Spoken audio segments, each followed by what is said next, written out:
se lève pas avec Rhône FM n'est pas valaisan. Il est l'heure de papoter. Alors papotons, on va papoter avec une star mondiale. Hein. Oh, en plus. Je pense qu'on un petit plat dans les grands.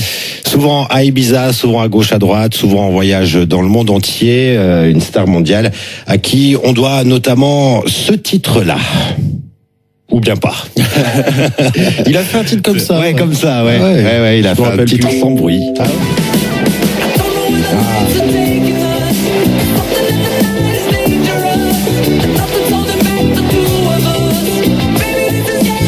Mon préféré peut-être.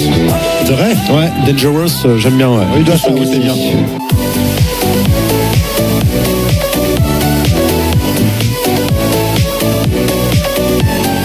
Et un petit dernier pour la route. Ouais. Ah bon, on l'a écouté il n'y a pas très longtemps celui-là. Ah, c'est Justin qui revient. C'est Justin. L'un de ses derniers titres. David Guetta avec Justin Bieber. David Guetta qui est avec Avec toi, je disais. Avec moi. Justin Bieber. Mais on n'a pas prévu de... Hein? Je comprends pas ce que tu veux dire. David Guetta est avec Justin Bieber, maintenant on va le retrouver avec toi. Ah, c'est ça. Un drapeau, Deux couleurs. Good Morning Valais. Il est le DJ numéro 1, le plus grand DJ de la planète entière. Il s'est arrêté en Valais pour un show exclusif à Sion sous les étoiles, unique date en Suisse. Et il est avec nous sur Rhône FM. Bonjour David Guetta. Bonjour. Quel honneur que vous faites au Valais que de vous arrêter ici pour votre c'est gentil. unique date en Suisse. Alors pourquoi avoir choisi Sion finalement? Je vais dire la vérité. J'ai un manager et on reçoit toujours des propositions nombreuses et puis c'est lui qui sélectionne une fois de temps en temps, il m'en parle et puis voilà.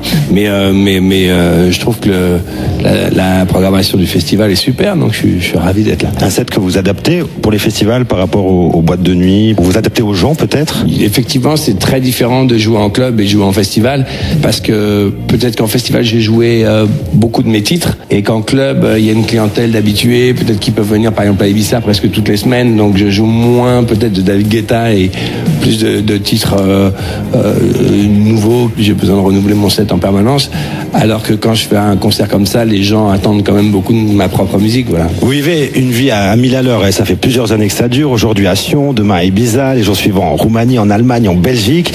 À presque 50 ans, c'est quoi votre moteur, votre motivation qui ne vous fatigue pas finalement de ce train de vie hallucinant? Moi, j'ai toujours aimé cette vie en fait, donc j'ai pas besoin d'une motivation pour faire ce que j'aime. J'ai la chance depuis très jeune de vivre de ma passion. Alors je le fais devant des dizaines ou des centaines de milliers de personnes.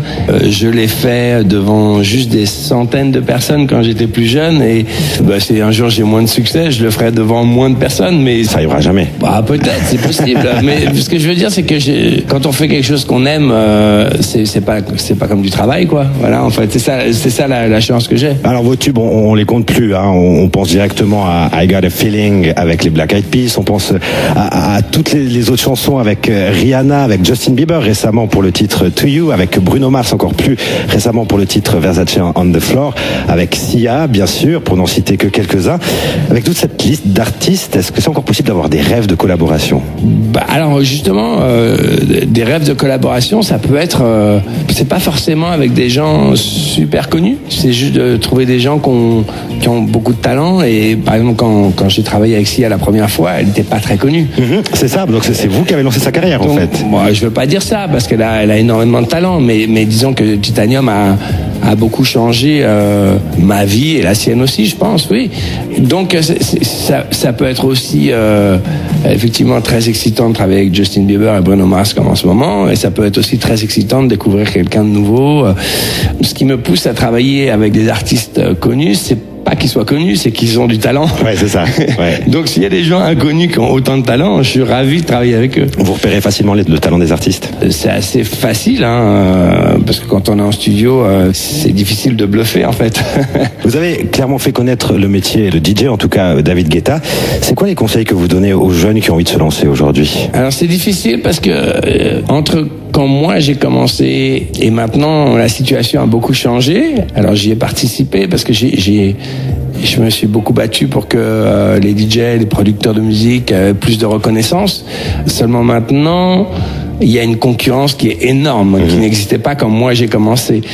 Aujourd'hui, il faut être très très motivé. Hein. Ça a toujours été dur, mais je pense que c'est encore plus dur maintenant. Parce que en fait, les jeunes, ils ont envie d'être DJ, d'être footballeur ou d'être mannequin, quoi, en gros. C'est ça.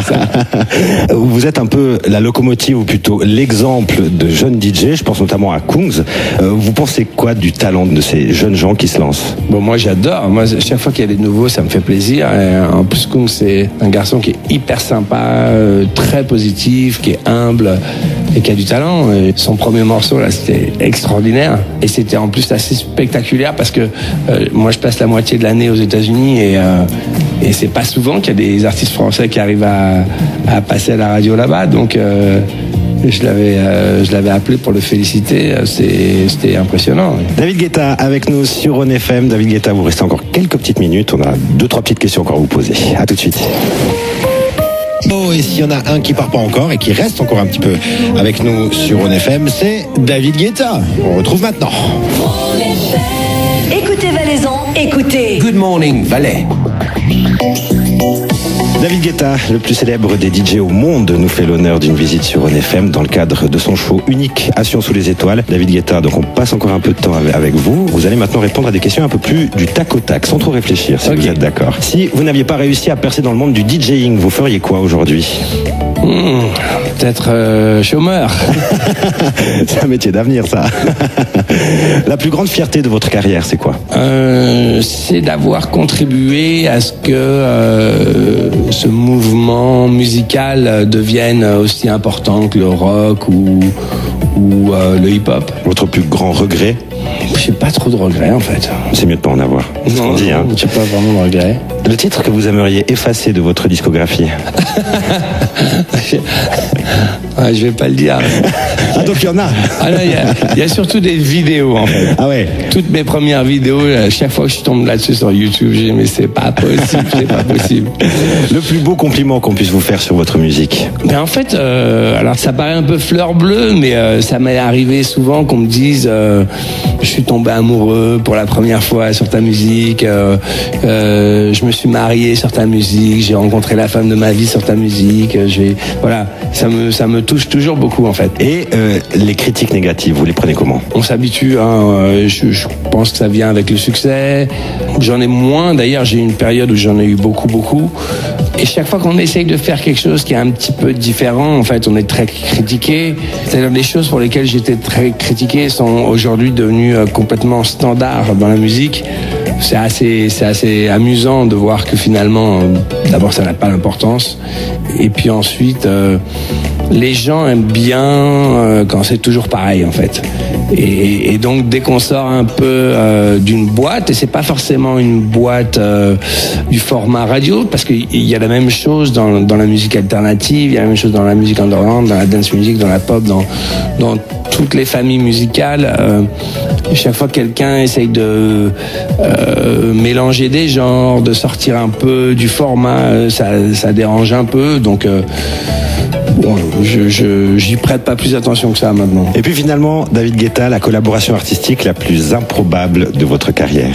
Ça a souvent été des coups de chance quand même. C'est toujours assez improbable finalement. C'est toujours quand j'ai fait Sexy Beach avec Akon, c'était juste par hasard parce qu'on était sur scène ensemble et on s'est parlé, on a loué un studio le jour même et dans la journée on a fait Sexy Beach. Quand j'ai fait When Love Takes Over à l'époque, c'était Kelly Rowland qui était dans un club quand j'étais en train de jouer.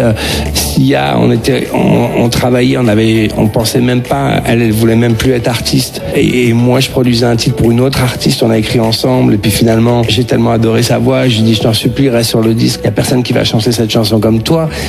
Donc, il y a toujours quand même une part de chance. On vous souhaite que cette chance continue, David Guetta. Merci beaucoup pour votre visite sur On FM. Merci également d'être venu mettre le feu en Valais dans le cadre de Sion sous les étoiles. Bonne route à vous et à bientôt. Merci beaucoup. Merci.